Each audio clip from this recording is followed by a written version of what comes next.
I now give the floor to the representative of Pakistan. Thank you. Madam President, we are glad to see you preside this meeting, and I would like to thank you for your important statement. I would also like to thank the distinguished briefers for their thorough and insightful remarks, and we take good note of the recommendations that have been presented. Madam President, the human and environmental toll of armed conflict is evident.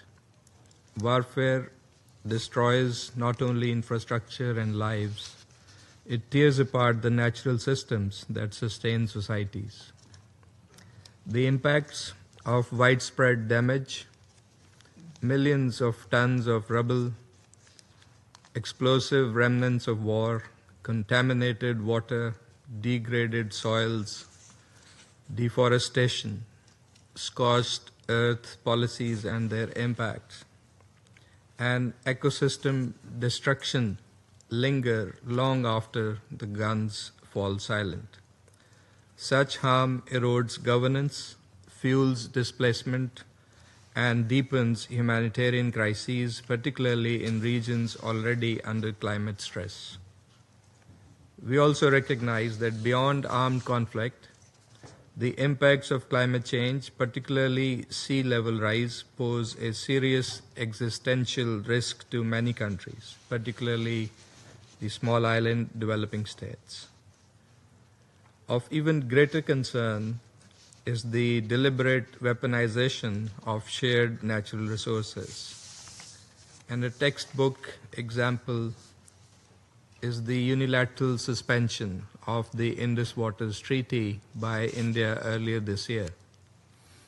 For more than 6 decades, this treaty has stood as a model of cooperation, ensuring equitable and predictable sharing of the Indus Basin's waters between Pakistan and India, even in times of war.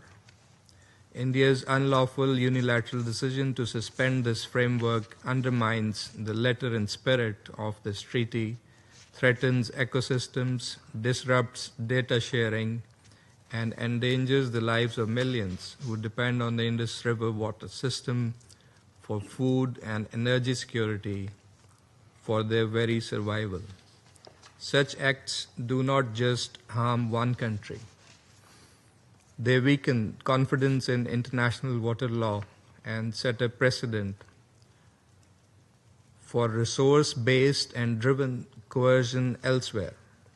This should be of grave concern for every member of this Council and for the international community as a whole.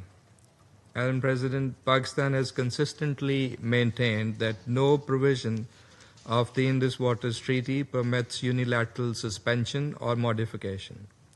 The Court of Arbitration's 2025 award reaffirmed the continuing validity of the treaty and its dispute settlement mechanisms, upholding Pakistan's position that all issues must be resolved within its legal framework. We therefore expect full respect for the treaty and an early return to compliance and normal functioning through the established channels. Madam President, in order to address the environmental impacts of armed conflict and climate-driven security risks, we must first focus on prevention and early resolution of conflicts. The Security Council must fulfill its charter responsibility to address threats to international peace and security at their very inception. Second, environmental considerations could be integrated into UN peace operations and political missions where relevant. Pakistan has done so in practice. In UNMISS, our engineering contingents have built 80 kilometers of life-saving dikes in Benchu, protecting hundreds of thousands from floodwaters. In MINUSCA, our peacekeepers have facilitated transhumance dialogues to prevent resource-based tensions. We welcome growing attention to making peacekeeping greener. These actions should be embedded in planning, budgeting, and mandate design. Third, uphold international law, especially international humanitarian law. This includes the obligations for parties to distinguish between civilian and military objectives, to take constant care to spare the civilian population, and to avoid methods of warfare expected to cause widespread, long-term, and severe damage to the natural environment. Fourth, promote UN system coherence. Greater coordination among UN country teams, DPO and DPPA, together with regional organizations and international financial institutions, is essential to align activities for environmental recovery and post-conflict stabilization, ensuring that financing, technical assistance, and field operations are mutually reinforcing. Fifth, provide climate and biodiversity finance that is new, additional, predictable, and grant-based.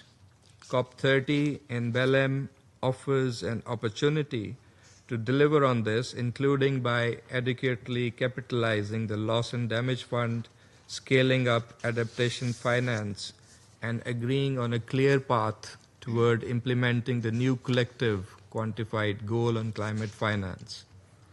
However, we stress that such finance must not be debt-creating, nor should it be double-counted with development, humanitarian, or peace and security finance. Madam President, while recognizing that environmental damage in conflict is not just collateral damage, but can be a multiplier of insecurity, it is Pakistan's firm belief that comprehensive measures to address and combat the pernicious phenomenon of climate change can be best pursued through universal platforms under a cooperative approach based on the cardinal principle of common but differentiated responsibility and the legal obligations and commitments of parties. Pakistan stands ready to work with all partners at all relevant forums to uphold international law, advance environmental recovery in conflict-affected areas, and ensure that shared natural resources serve as avenues for cooperation and not contention. Thank you.